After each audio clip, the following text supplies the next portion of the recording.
gobernuak talde parlamentario guztiak hartu ditu berdintasunez. Argi dago, formazio politiko batzuekin lana aurreratuta dagoela. Aldez aurretik ja, gobernuarekin ulermen oinarri batzuetara heltzeko jarrera aproposa erakutsi dutelako. Eta hauekin, logikoa denez, solaskidetza eta elkarrizketak aurreratuago daude, gehiago hitz egin da beraiekin, eta gauzak errazago daude.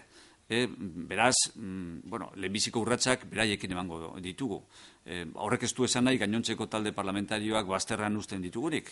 Gobernuak uste du, orain arte esan duen moduan, erakunde publikoen eskazia finantzieroak oinarri sendoak dituela egoera ekonomikoan, eta hori kontuan hartuta ona litzatekeela ahalik eta alderdi politikorik gehienak erakartea akordio batetara.